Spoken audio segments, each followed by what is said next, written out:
Good evening, नमस्कार। स्वागत है आप लोगों का हमारे ऑनलाइन इंस्टीट्यूट ताल्लुक में। मैं आपके सामने गौरव रंजन सर आपका। चलिए, कैसे हैं आप लोग? Good evening, good evening. चलिए जल्दी बताइएगा कैसे हैं आप लोग, क्या हालचाल है भाई? आवाज पहुंच रही है मेरी? हाँ, जल्दी से बताइएगा। हाँ, हमारे हाल अच्छे हैं। ठीक ना, खुश रहिए, खुश रहिएगा। पबजी मनिया, चलिए खुश रहिएगा। ये तरबूज भेजते हैं आप लोग, इसका क्या मतलब खिलाना चाहते हैं या हमसे तरबूज लेना चाहते हैं? इसका मतलब क्या होता है? तरबूज भेज देते हैं। चलिएगा, हम अच्छे हैं। पीडीएफ बाबू तैयार हो रही है, थोड़ा सा समय और दीजिए। कल आपको पीडीएफ मिली होगी और मिलेगी। आज जो अंतरराष्ट्रीय संगठन जो हमारा टॉपिक है, इस पे भी आपको होगा। उसके बाद आपको हम क्वेश्चन आंसर भी भेजेंगे इससे संबंधित कुछ। सर जी, अपने भूगोल के क्वेश्चन सीरीज को बंद कर दी क्योंकि आपके लिए क्रैश कोर्स स्टार्ट हो रहा है। तो पब्लिक क्लास क्रैश कोर्स की जा रही है अभी आपके लिए। भूगोल की जो क्लासें थी, जो आपकी पब्लिक वीडियो थी जिसमें हम सीरीज स्टार्ट किए थे, वो आपको मिलेगी अभी, ठीक ना, मिल जाएगी। गुरुजी हमार भी नाम ले लिया करिए। चलिए, कपिल कुमार जी। सर, इकोनॉमी पहली बार अच्छी लगी, थैंक यू। ठीक है, चलिए। तो आज का जो हमारा टॉपिक है वह है अंतरराष्ट्रीय संगठन। आईएमएफ क्या है, डब्ल्यूबी क्या है, डब्ल्यूटीओ क्या है, सार्क क्या है, बिस्टेक क्या है, इन सारी चीजों पर हम लोग आज चर्चा करेंगे। अंतरराष्ट्रीय संगठन पूछ लिया जाता है क्वेश्चन, दो ही क्वेश्चन पूछता है, लेकिन मैं आपको डिटेल में पढ़ाऊंगा। कि मान लीजिएगा पूछ लेगा आईएमएफ की स्थापना कब हुई, दूसरा पूछ लेगा आईएमएफ का मुख्यालय कहां पर है, तीसरा पूछ लिया जाता है कि आईएमएफ का जो आपका डायरेक्टर है या आईएमएफ का जो मुख्य है, सीईओ है, मुख्य कार्यकारी अधिकारी, वो कौन है। तो ये आपको करंट अफेयर्स का मुद्दा रहता है, बदलते रहते हैं, ये आपको पता लगाना है, ठीक ना। बकाया जितनी है वो मैं आपको करा दूंगा, ठीक ना। चलिएगा सर, मेरा नाम ले लीजिएगा तुलसी मिश्रा जी। खुश?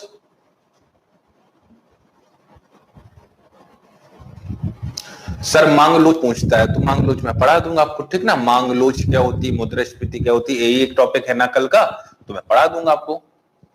ज्योग्राफी पूरी हो गई है आपकी, ठीक ना। चलिए, राम लखन सिंह जी, ठीक है ना। चलिए, अब चलिएगा, अब हो गया। चलिएगा, अंतरराष्ट्रीय संगठन में हम पहला संगठन जो पढ़ने चल रहे हैं, इस पहले संगठन का नाम क्या है? तो इस पहले संगठन का नाम है आईएमएफ, अंतरराष्ट्रीय मुद्रा कोष। पहले संगठन का नाम क्या है? IMF, international monetary fund. Hindi में बोलते हैं अंतरराष्ट्रीय मुद्रा कोष, अंतरराष्ट्रीय मुद्रा कोष। और जो आपका अंतरराष्ट्रीय मुद्रा कोष है, इसकी स्थापना कब की गई थी? 1945 में की गई। जब इसकी स्थापना की गई तब इसको क्या नाम दिया गया? तब इसको क्या नाम दिया गया? तब इसको द फंड के नाम से जानते थे। किस नाम से जानते थे? द फंड के नाम से जाना जाता था जब इसकी स्थापना हुई। इसके मुख्य कार्य क्या है? तो तीन हो गए आपके, आईएमएफ, स्थापना, और इसको किस नाम से जाना जाता था। उसके बाद मुख्य कार्य, जो इसके सदस्य राष्ट्र हैं, सदस्य जो इसके देश हैं, तो सदस्य राष्ट्रों को भुगतान संतुलन, संकट से निपटने के लिए ऋण देता है। जो इसके सदस्य देश हैं उनको क्या देता है? ऋण, उधार देता है, ऋण देता है। यह अंतरराष्ट्रीय व्यापार के लिए एक भुगतान प्रणाली। अंतरराष्ट्रीय यदि आप व्यापार करते हैं और आपके पास रुपए की कमी है तो ये आपका भुगतान कर सकता है अगर आप इसके सदस्य हैं। 2012 में इसके कार्यों में एक अतिरिक्त कार्य जोड़ा गया। इसके अंतर्गत वह उन सभी वित्तीय और आर्थिक मुद्दों पर नजर रखता है जो वैश्विक स्थिरता को प्रभावित करते हैं। यानी किस देश के साथ व्यापार हो रहा है, किस देश को हानि हो रही है, किस देश को हानि नहीं हो रही है, किसको लाभ पहुंच रहा है, इन सारी चीजों पर नजर रखने का कार्य भी अब आईएमएफ करता है सन 2012 के बाद से, ठीक ना। बात की जाए इसके, तो कार्य क्या हो गया? सदस्य देशों को ऋण देना और व्यापार पर नियंत्रण रखना, ठीक ना। सदस्य देश कितने हैं? तो भारत भी इसका सदस्य, भारत सहित इसमें 188 देश हैं। भारत सहित इसके जो सदस्यों की संख्या वो 188 है, 188 है, ठीक ना। चलिएगा, आईएमएफ की मुद्रा, तो आईएमएफ की कई सारी मुद्राएं हैं। आईएमएफ की कई सारी मुद्रा हैं जिनमें वो रुपए आपको उधार देती है। 1969 में आईएमएफ, यहां पर आईएमएफ है, थोड़ा ह्यूमन एरर है तो आप सही करते चलिएगा जहां भी ह्यूमन एरर मिल जाएगा। 1969 में आईएमएफ द्वारा वैश्विक तरलता को बढ़ाने के लिए, वैश्विक तरलता को बढ़ाने के लिए एचडीआर नामक मुद्रा को शुरू किया गया।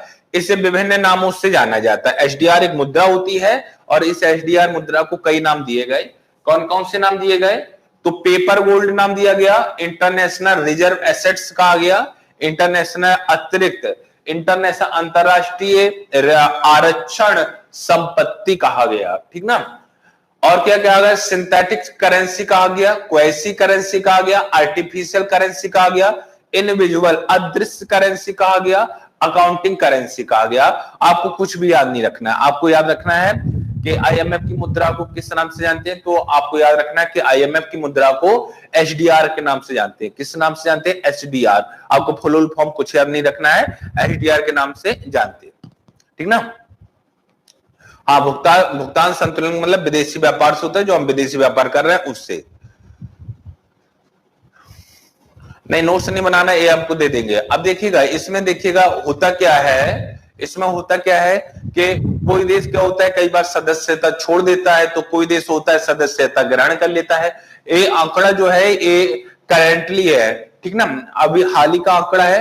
हो सकता है एक दो सदस्य ऊपर नीचे हो, तो एक बार आप चेक जरूर कीजिएगा, हो सकता है। क्योंकि देखिएगा, ये मैंने जब बनाया था, ये मेरा जनवरी का आंकड़ा है, जनवरी में मैंने नोट्स तैयार किया था। उसके बाद ये मेरा गलती कह लीजिएगा, टाइम ना मिल पाने के कारण मैं ऐसा बोल रहा हूं कि इसको मैं थोड़ा, ये जो सदस्य है, जैसे एक लोग कोई बोला सर 189 है, आप 88 बोल रहे हैं, तो थोड़ा इसको देख लीजिएगा। इसके देखिएगा, सदस्य और सदस्य दोनों आए दिन बदलते रहते हैं। कोई देश क्या करता है, सदस्यता छोड़ देता है, या कोई देश क्या करते हैं, सदस्यता ग्रहण कर लेता है, ठीक ना। चलिएगा, अब देखिएगा, आईएमएफ और डब्ल्यू बैंक दो चीजें हैं हमारी, आईएमएफ और डब्ल्यू बैंक।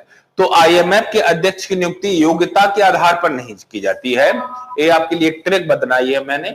आईएमएफ के अध्यक्ष की नियुक्ति योग्यता के आधार पर न होकर भूगोल के आधार पर की जाती, भौगोलिक।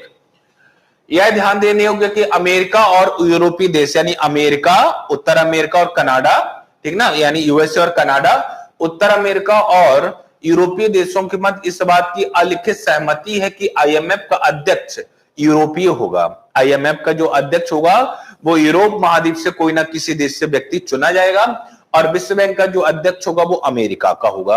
विश्व बैंक का जो अध्यक्ष होगा वो अमेरिका का होगा, और जो आपका यहां का होगा विश्व बैंक का, और आईएमएफ का जो अध्यक्ष होगा वो हमेशा यूरोप कॉन्टिनेंट से लिया जाएगा, यूरोप महाद्वीप का, वो जो यूरोप महाद्वीप में जो देश हैं उन देशों से वो लिया गया होगा, ठीक ना, उन्हीं देशों का किसी देश का रहने वाला होगा।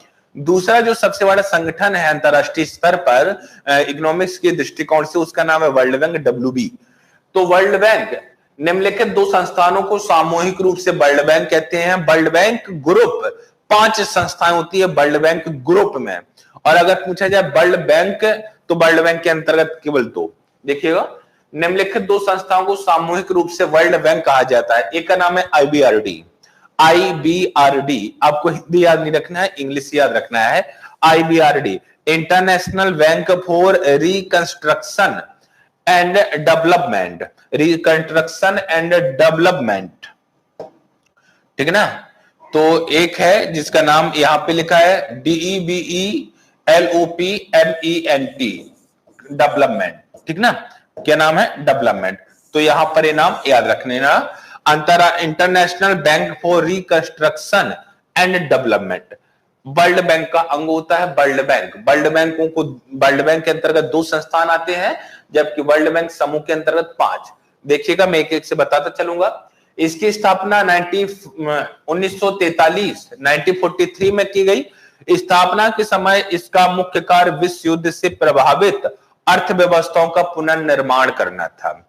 जो विश्व युद्ध हुआ था, द्वितीय विश्व युद्ध हुआ, द्वितीय विश्व युद्ध में जो लोग क्षतिग्रस्त हो गए, जो देश, उनके पुनर्निर्माण, रिकंस्ट्रक्शन, पुनर्निर्माण में क्या करना था, उनका मदद करना था। लेकिन वर्तमान में यह मिडिल इनकम इकोनॉमिक्स, प्रति व्यक्ति आय, मिडिल इनकम इकोनॉमिक्स वाले देश, मिडिल यानी मध्य आय, इनकम मतलब आय, और इकोनॉमिक्स मतलब अर्थव्यवस्था। तो ऐसे देश जिनके यहाँ ज्यादा इनकम नहीं है, बल्कि वहां पर मध्य इनकम है, यानी वहां के लोग ज्यादा रुपए नहीं कमा पाते। कितना रुपए? कह रहा है प्रति व्यक्ति आय यहां पर 1000 अमेरिकन डॉलर से 10,000 अमेरिकन डॉलर के बीच होती है, उन देशों में गरीबी निवारण के लिए दीर्घकालिक ऋण देता है। यानी जो आईबीआरडी है वह ऐसे देशों को ऋण देता है जो क्या है, जिनके यहां मिडिल इकोनॉमिक पाई जाती है, मिडिल इकोनॉमिक है, जिनके यहां मिडिल इनकम इकोनॉमिक है, जहां पर प्रति व्यक्ति आय 1000 अमेरिकन डॉलर से 10,000 अमेरिकन डॉलर है और प्रति व्यक्ति आय साल का निकाला जाता है, प्रति व्यक्ति आय साल का निकाला जाता है, पर कैपिटा इनकम साल का निकाला जाता है। तो कह रहा है कि जो आईडीबीआरडी हमारा, ठीक ना, जो हमारा आईबीआरडी है यह ऐसे देशों को ऋण देगा जो क्या होंगे, जिनके यहां जो इनकम है वो इनकम का स्रोत बहुत कम होगा, 1000 से 10,000 अमेरिकन डॉलर के मध्य होगा केवल। उनको कौन ऋण देता है? आईबीआरडी। यही क्वेश्चन पूछा जाता है। ऐसे देश जिनके यहां निम्न इनकम पाई जाती है, ऐसे देश जिनके जो अविकसित हैं या विकासशील हैं, उनको ऋण देने का कार्य कौन करता है? तो आईबीआरडी। निर्माण कब किया गया था? 1943 में विश्व युद्ध से प्रभावित देशों के पुनर्निर्माण के लिए इसका निर्माण किया गया। दूसरा जो संस्थान आता है WB के अंतर्गत, वर्ल्ड बैंक के अंतर्गत, उसका नाम है IDA, इंटरनेशनल डेवलपमेंट एसोसिएशन।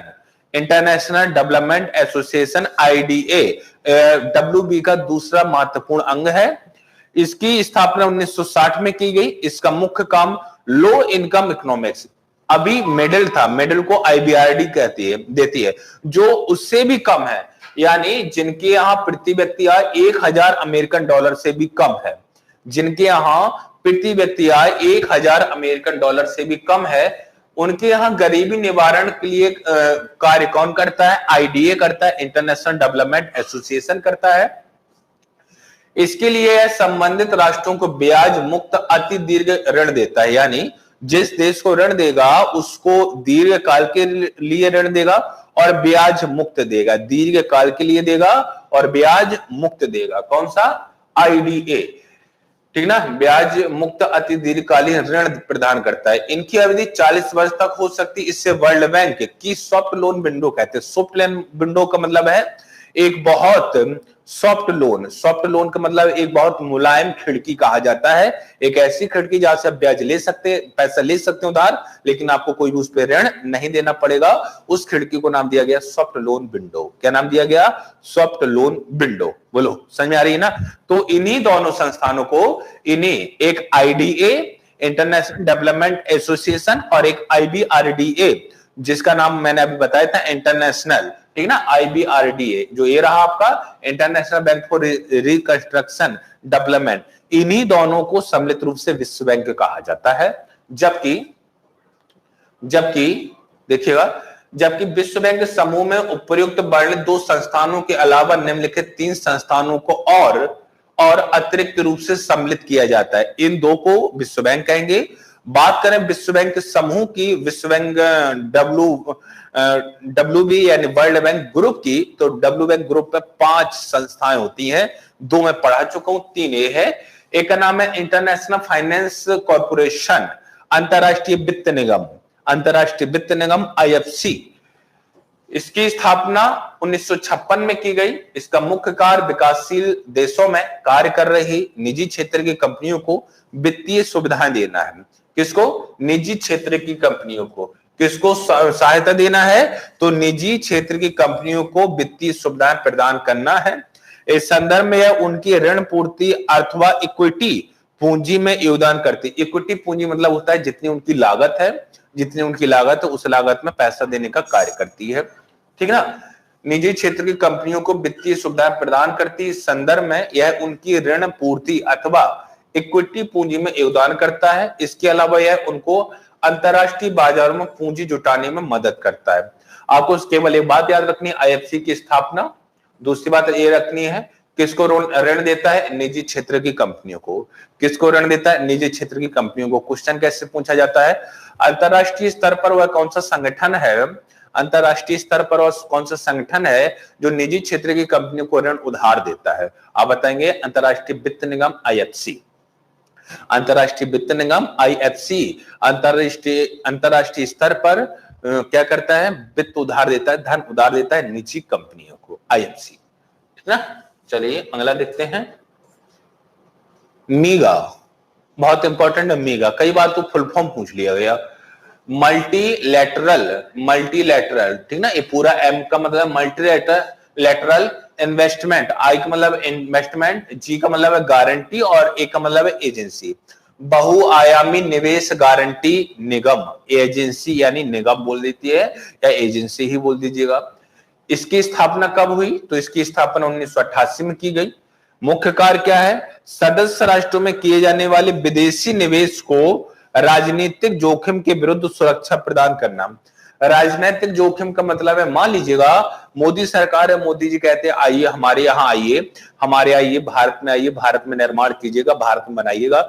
मान लीजिएगा कोई कंपनी बीजेपी की गवर्नमेंट पे विश्वास करके आ जाती है और बीजेपी की गवर्नमेंट चली जाती है, लोकसभा चुनाव होते हैं, बीजेपी की गवर्नमेंट चली गई, तो अगली सरकार आती हुआ है, वो कहती है कि नहीं आप ऐसा काम नहीं कर सकते हैं या मेरी सरकार का काम नहीं था, तो उनको जो पॉलिटिकल जो खर्च है, जो पॉलिटिकल जो निवेश है, विदेशी निवेश को राजनीतिक जोखिम के विरुद्ध अगर ऐसा कहीं पर मामला दर्ज किया जाता है तो उसके लिए कार्य कौन करता है? मीगा उसकी आवाज उठाता है अंतरराष्ट्रीय स्तर पर। मीगा, मल्टीलैटरल इन्वेस्टमेंट गारंटी एजेंसी, ठीक है ना, समझ गए।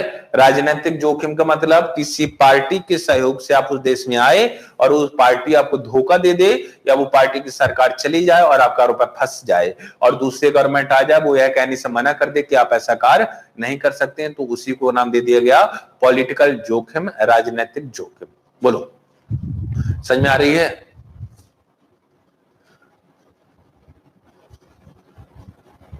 ठीक ना। चलिए IBRD इन 44 में शो कर रहा है गूगल करने पर। अच्छा ऐसा है क्या? देख लीजिएगा, इसमें कोई बड़ी बात नहीं है, एक दो ह्यूमन एरर हो जाती है।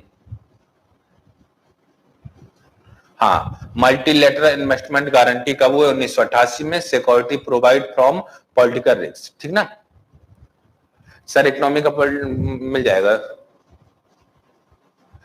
हाँ तो बाबू कठिन शब्दावलियां है, यही तो इकोनॉमिक्स कठिन है। अगर इकोनॉमिक्स की शब्दावलियां सही होती तो इकोनॉमिक्स बहुत सिंपल होती, भूगोल और ज्योग्राफी की तरह, ठीक ना। इसकी शब्दावलियां कठिन है। राजनीतिक जोखिम में आतंकवाद, राष्ट्रीयकरण आदि से उत्पन्न होने वाली हानियों को सम्मिलित किया जाता है या वाणिज्यिक जोखिमों के विरुद्ध हानियों को सम्मिलित किया जाता है या वाणिज्यिक जोखिमों के विरुद्ध सुरक्षा नहीं करता है। अगला जो है आपको नहीं देना इस पर ध्यान, ICSID, international centre for the settlement of investment disputes, यानी डिस्प्यूट्स मतलब होता है विवाद, डिस्प्यूट्स बोलते हैं, मेरे आपके बीच में डिस्प्यूट्स हो गया, विवाद हो गया, ठीक ना। तो international centre for the settlement of investment disputes स्थापना कब हुई? 1966 में की गई। इसका मुख्य कार्य विदेशी निवेश से जुड़े हुए अनुबंध यानी एग्रीमेंट, अनुबंध को इंग्लिश में क्या बोलते हैं? एग्रीमेंट, समझौते। तो इसका मुख्य कार्य विदेशी निवेश से जुड़े हुए समझौतों से संबंधित प्रावधानों आदि से जुड़े हुए विवादों के समाधान के लिए एक प्लेटफॉर्म उपलब्ध कराना। आर्बिट्रेशन का मतलब होता है अल्पकाल के लिए, अल्पकाल के लिए और जल्दी से एक क्या कराना? प्लेटफॉर्म उपलब्ध कराना। अब देखिएगा इसका कार्य क्या है? विदेशी निवेश से जुड़े हुए जो समझौते हैं, यदि उन समझौते में किसी प्रकार की समस्या उत्पन्न हो जाती है तो आप कहां पर अपना मामला दर्ज करा सकते हैं? ICSID। आपकी सुनवाई कौन करेगा? ICSID। अगर जोखिम हो जाता है तो कौन करता है? जिसके पहले पढ़ाए थे।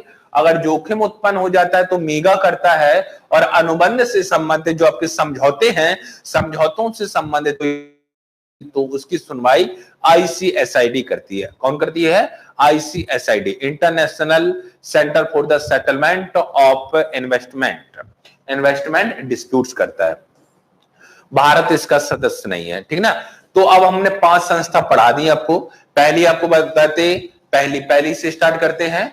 तो पहली IBRD, IFC, उसके बाद बताए IDRBD, उसके बाद बताए थे आपको कौन सी बताए? IFC, और IFC के पहले एक और बताए हैं, एक हो गया IBRD, एक हो गया IDA।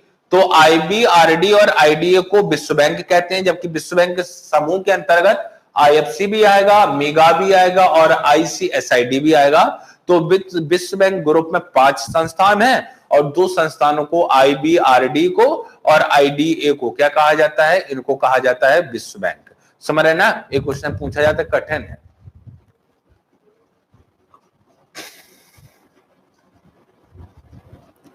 हाँ, अगर आपको कोई ठगे तो कंज्यूमर फोरम देखिएगा, आपके में है नहीं कंज्यूमर फोरम क्या है क्या नहीं है। ये बहुत डिफिकल्ट लैंग्वेज है, आपको इतना डिफिकल्ट लग रहा है ना, ये बहुत डिफिकल्ट बाबू, और इस प्रकार से क्वेश्चन आपके एग्जाम में नहीं पूछे हैं।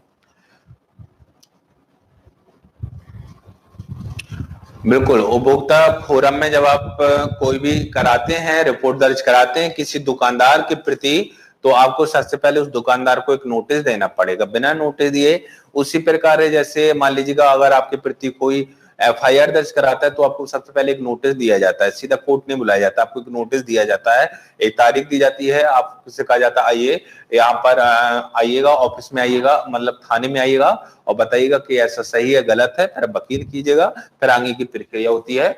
अगला है हमारा WTO, वर्ल्ड ट्रेड ऑर्गेनाइजेशन।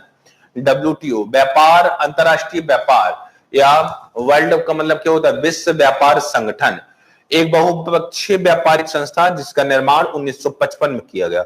बहुपक्षीय का मतलब, बहुपक्षीय का मतलब सबके पक्ष में कार्य करेगा, इसका कोई अपना नहीं है, सभी के लिए है। तो यह एक बहुपक्षीय व्यापारिक संस्था है जिसका निर्माण 1995 में किया गया। पहले इसको गेट नाम से जाना जाता था, GATT, general agreement on tariff and trade का संस्थागत स्वरूप है। मतलब पहले जो हमारा गेट हुआ करता था, गेट, ठीक ना, general agreement on tariff and trade, उसी को बाद में नाम चेंज करके उसी का नाम क्या कर दिया, WTO, उसी का ये स्वरूप है। एक इसका मुख्यालय जेनेवा स्विट्जरलैंड में है। भारत सहित इसमें देशों की संख्या कितनी वर्तमान समय 161, जो 161वां देश बना था वो दक्षिणी सूडान था, ठीक ना। मुख्य कार्य क्या है, सदस्य राष्ट्रों में उचित और उदारीकृत व्यापार को संचालित करना, यानी इसके जो सदस्य देश हैं उनके बीच में व्यापार अच्छे से चलाया जाए, इसके लिए कौन कार्य करता है, तो इसके लिए WTO कार्य करता है, विश्व व्यापार संगठन इसके लिए कार्य करता है, ठीक ना।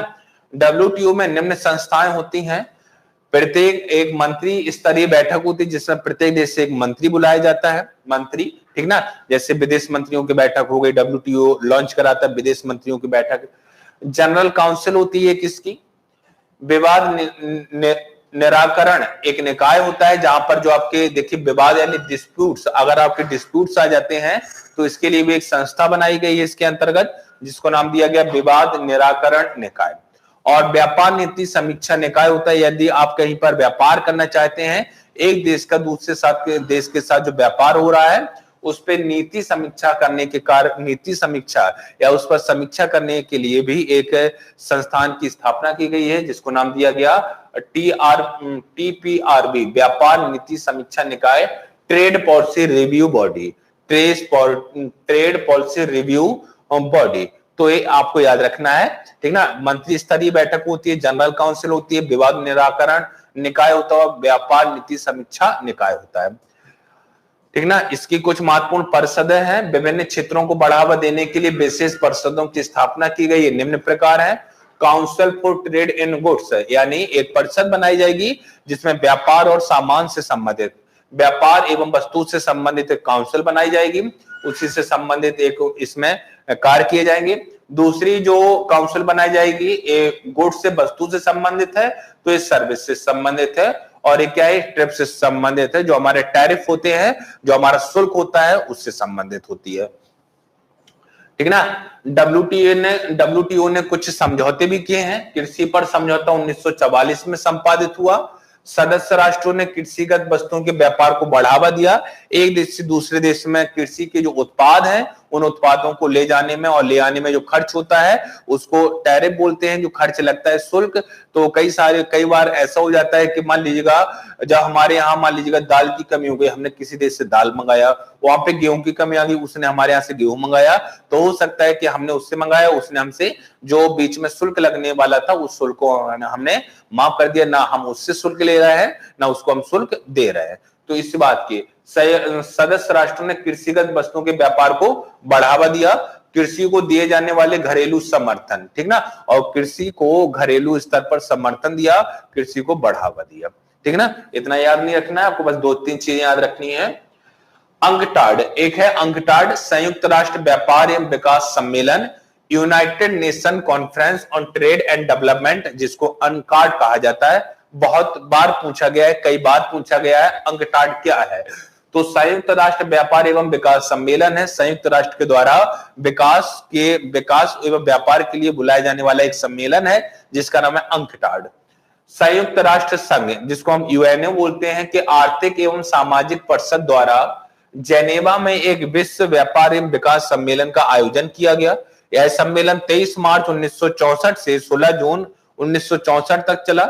इस सम्मेलन में अंतरराष्ट्रीय व्यापार संबंधी विश्वव्यापी नीतियों का निर्धारण किया गया तथा विकासशील देशों की विशेष आवश्यकताओं एवं अंतरराष्ट्रीय व्यापार की, ठीक ना, सिर्फ भाषा में भाषा नहीं पढ़ रहा हूं, यहाँ पर 1-2 चीजें समझना था। यह है कि संयुक्त राष्ट्र जो अंकटाड होता है, इसका संचालन कौन करता है? संयुक्त राष्ट्र करता है, ठीक ना। और संयुक्त राष्ट्र इसके लिए एक बैठक का आयोजन कराता है। जेनेवा में सबसे पहले बैठक हुई, जहां पर 1964 में एक बैठक हुई और 1964 में अंकटाड का क्या कर दिया गया? गठन कर दिया गया। कब किया गया? अंकटाड का गठन कब किया गया? 1964 में। मुख्य कार्य क्या है? संयुक्त राष्ट्र व्यापार एवं विकास सम्मेलन की स्थापना इस संगठन के रूप में इसके पहले सम्मेलन में की गई। सम्मेलन की संक्षिप्त रूप में अंकटाड के नाम से जाना जाता है। मुख्यालय याद रखना है कहां पर है? जेनेवा में है। 195 सदस्य हैं मई 2018 की स्थिति में। मई 2018 तक इस समय जो सदस्य देशों की संख्या थी, वो सदस्य देशों की संख्या कितनी? 195, 195 है। भारत भी अंकटाड का सदस्य है तथा इसके सम्मेलन में भारत की भागीदारी की जाती है, तो भारत भी अंकटाड का सदस्य माना जाता है, ठीक ना। अंकटाड का सदस्य कौन है? भारत है। WB में किस संस्था का नहीं था? तो ICSID का नहीं था, पूछ लिया जाता है। विश्व बैंक की किस संस्था का या विश्व बैंक में कि किस संस्थान का, विश्व बैंक की किस शाखा का भारत सदस्य नहीं है? तो ICSID का नहीं है, मैं पढ़ाया हूं आपको। WEF, विश्व आर्थिक मंच, विश्व एवं आर्थिक मंच सार्वजनिक निजी सहयोग के लिए अंतरराष्ट्रीय संगठन है। जो विश्व आर्थिक मंच है वो सार्वजनिक यानी पब्लिक और प्राइवेट दोनों के लिए एक मंच उपलब्ध कराता है। यह मंच गैर लाभकारी या बिना लाभ के लिए कार्य करता है। स्थापना जर्मनी में जेनेवा के विश्वविद्यालय के प्रोफेसर क्लाउस श्वाब ने वर्ष 1971 में की। कब इसकी स्थापना की? 1971 में की। और इसका जो मुख्यालय वो भी कहां पर है? इसका मुख्यालय स्विट्जरलैंड के जेनेवा में। कहां पर है? जेनेवा में है। मंच की स्थापना के समय इसका उद्देश्य अमेरिकी कंपनियों की भांति यूरोपीय कंपनियों को बेहतर प्रबंधन संस्कृति का विकास कराना था। यानी जिस प्रकार अमेरिका की कंपनी कार्य कर रही थी, अमेरिका की कंपनी कार्य कर रही थी, उसी प्रकार यूरोप की कंपनी भी कार्य कर सके, इसलिए इस मंच का निर्माण किया गया, जिसको नाम दे दिया गया WEF, वर्ल्ड इकोनॉमिक फोरम। विश्व आर्थिक मंच की 49वीं वार्षिक बैठक का आयोजन, WEF की जो 49वीं वार्षिक बैठक है, इसका आयोजन 22 से 25 जनवरी 2019 के मध्य दावोस में किया गया। दावोस स्विट्जरलैंड में है, दावोस में किया गया। इस बैठक की थीम थी globalisation for shaping a global adjustment in the age of the 4th industrial revolution. जो चौथी क्रांति आने वाली उद्योग में चौथी क्रांति किस प्रकार से लाई गई, ये इसका मुख्य विषय बनाया गया, इसकी एक थीम बनाई गई, आपको याद रखनी है इसकी, ठीक ना। ये अभी मुद्दा हुआ था। इसमें कई विषयों पर चर्चा की गई, जैसे अर्थव्यवस्था का भविष्य क्या होगा, पर्यावरण के मुद्दे, डिजिटल अर्थव्यवस्था, मीडिया स्वतंत्रता, डाटा, ठीक ना, डेटा प्रशासन। आपको कुछ भी याद नहीं रखना इसमें से, बस आप ये याद रखना WEF की स्थापना कब हुई? 1971 में। मुख्यालय कहां पर है? जेनेवा में। अभी हाल ही में इसकी बैठक कहां बुलाई गई? दावोस में। खाद्य एवं कृषि, यहां पर कृषि लिखा है, ये फॉन्ट दूसरा है, कुर्ती देव में होता है, जब इस पे लगाते हैं तो इसका फॉन्ट बदल जाता है, इसको आप कृषि लिख लीजिएगा। FAO बोलते हैं, FAO। मुख्यालय कहां पर है? इटली की राजधानी रोम में है। खाद्य एवं कृषि संगठन संयुक्त राष्ट्र संघ की विशिष्ट एजेंसी है। संयुक्त राष्ट्र संघ इसका इसका नियोजन करता है, संयुक्त राष्ट्र ही इसका संचालन करता है, ऐसा भी बोल सकते हैं। अंतरराष्ट्रीय स्तर पर भूख की समस्याओं से निपटने में महत्वपूर्ण भूमिका निभा रहा है कौन? FAO, ठीक है ना। अभी चर्चा में रहा था, संगठन का मुख्यालय इटली के रोम में स्थित है। संगठन में वर्तमान में 194 सदस्य देश हैं। एक सदस्य यूरोपीय संगठन संघ का है एवं 2 अन्य पर्यवेक्षक सदस्य होते हैं। यानी जो यूरोपीय संघ है हमारा EU बोलते हैं, उससे एक सदस्य और एक अन्य सदस्य ले लेते हैं, और 2 यानी इसके पर्यवेक्षक होते हैं, दर्शक होते हैं। जब मीटिंग चल रही होती है तो उसके सदस्य नहीं है, लेकिन उन्हें पर्यवेक्षक के रूप में बुलाया जाता है। उनकी भी बातें मानी जाती हैं, उनकी भी नीतियों को समझा जाता है कि आखिर क्या चाहते हैं, तो पर्यवेक्षक भी होते हैं। औपचारिक रूप से FAO की स्थापना 16 अक्टूबर 1995 को कनाडा के क्यूबेक में, कनाडा में क्यूबेक है, क्यूबेक शहर है कनाडा में, FAO सम्मेलन के प्रथम अधिवेशन के दौरान की गई, ठीक है ना। खाद्य एवं कृषि संगठन द्वारा निम्नलिखित 3 लक्ष्य निर्धारित किए गए हैं। भूख, खाद्य असुरक्षा एवं कुपोषण का उन्मूलन। विश्व में बहुत सारे लोग हैं जो भूखे सो जाते हैं, उनकी समस्या का निवारण करना, ठीक ना। खाद्य असुरक्षा, कई सारे लोग ऐसे हैं जो भोजन तो खाते हैं लेकिन वो सुरक्षित भोजन नहीं होता है, तो खाद्य असुरक्षा नाम दे दिया गया। एवं कुपोषण, जब पर्याप्त मात्रा में संतुलित भोजन नहीं मिल पाता है तो लोग बाग कुपोषण के शिकार हो जाते हैं, ठीक ना। गरीबी उन्मूलन तथा सभी के लिए आर्थिक एवं सामाजिक प्रगति को बढ़ावा देना। वर्तमान तथा भावी पीढ़ियों के लाभ के लिए प्राकृतिक संसाधनों जैसे भूमि, जल, वायु एवं आनुवंशिक का संपोषणीय प्रबंधन एवं उपयोग करना, ठीक ना। तो गरीबी और भूख से संबंधित जब भी किसी संगठन की बात आए तो आप FAO लगाएंगे। FAO मुख्यालय कहां पर? इटली में है। मुख्यालय कहां पर है? इटली में।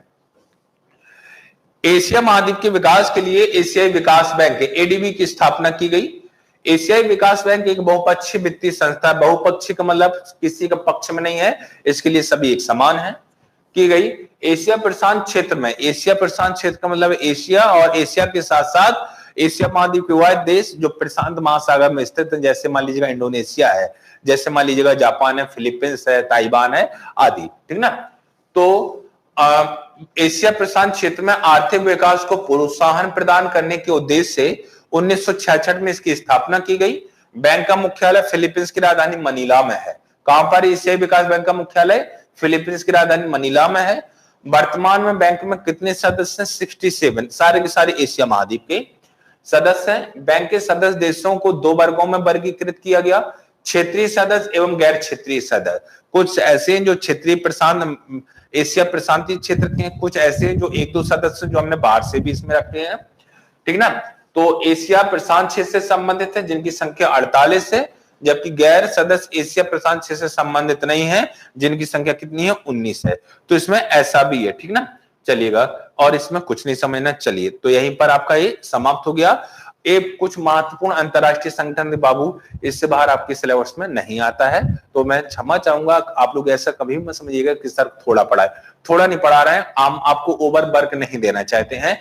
जितना आपके एग्जाम में आ रहा है हम उतना ही पढ़ाना चाहते हैं आपको, ताकि आपका सिलेक्शन हो सके। आपको ज्यादा विद्वान बनने की जरूरत नहीं है, सिर्फ आपको सिलेक्शन लेना है NTPC में, ठीक है ना। NTPC में सिर्फ आपको सिलेक्शन है। अब आप लोगों की डिमांड थी सर मांग आपूर्ति पढ़ा दीजिएगा, तो कल मिलेंगे तो हम मांग आपूर्ति और मुद्रास्फीति पढ़ा देंगे। उसके बाद बाबू मैं इसमें और कोई भी टॉपिक नहीं पढ़ाऊंगा, क्योंकि इससे बाहर आपका नहीं आता है इस एग्जाम में। आंकड़े हैं, आंकड़े आपको खुद से पढ़ने हैं। उसके बाद कल है शुक्रवार, परसों शनिवार। शनिवार को आपकी कोई भी समस्या होगी इकोनॉमी या ज्योग्राफी से संबंधित, वो आप हमसे शनिवार को पूछ लीजिएगा। तो शनिवार को हमारा बैच क्या हो जाएगा? समाप्त। उसके बाद अभी थोड़ा प्रमोशन चल रहा है, जो लोग आप लोगों में से भी कई सारे लोग होंगे, क्रैश कोर्स का प्रमोशन चला है। अभी क्रैश कोर्स स्टार्ट होने वाला है ऑनलाइन इंस्टीट्यूट में। तो जैसे ही वहां से फ्री हो पाते हैं टीचर, तो आपकी जो श्रृंखला थी उस श्रृंखला फिर से आगे बढ़ जाएगी। बीच बीच में जब तक आपका एग्जाम नहीं हो रहा है हम लोग आते रहेंगे, आपको गाइडेंस देते रहेंगे। इससे आप निश्चित कर रहिएगा। ये हमारी संस्थान का खुद एक मूल कर्तव्य है। हमारी संस्थान खुद ऐसा करती है कि जब तक आपका एग्जाम नहीं होगा ना तो वीडियो हटाए जाएंगे, और आपको समय समय पे आपको तैयारी के लिए गुण बताए जाएंगे कि कैसे आप बेहतर कर सकते हैं। बताइए कोई समस्या? सर इतना दिन से आप पढ़ा रहे हैं, सब चीज समझ में आया, बट PDF से दिमाग भ्रमित हो जाता है। PDF से देखिएगा इसलिए दिमाग भ्रमित हो जाता है बाबू, लिखना पड़ता है। पहले मैं सर हाथ से लिखता हूं, फिर मैं कहीं कराता हूं। कल खत्म हो गया। हाँ, क्या लेंगे? काट KTH कार्ड समाप्त हो गया। Okay sir ji, thank you sir. Question करवाइएगा, क्वेश्चन मैं करवा दूंगा, ठीक है ना, इसका क्वेश्चन मैं करवा दूंगा सर। क्वेश्चन ठीक है, ठीक है। पीडीएफ सर, ठीक है सर, पीडीएफ भेज दो, ठीक है सर। क्वेश्चन प्रैक्टिस नहीं करवाए। इकोनॉमिक्स का कल मैं आपको 50 क्वेश्चन भी भेजता हूँ।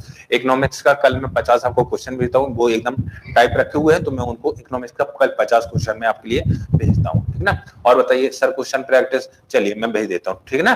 तो हाँ मैं भेजता हूं और कल मिलते हैं। तो इसके आगे फिर आगे कंटिन्यू करते हैं। मुद्रास्फीति, मांग क्या है, पूर्ति क्या है, ये सारी चीजें आपको समझाते हैं। तब तक के लिए थैंक यू।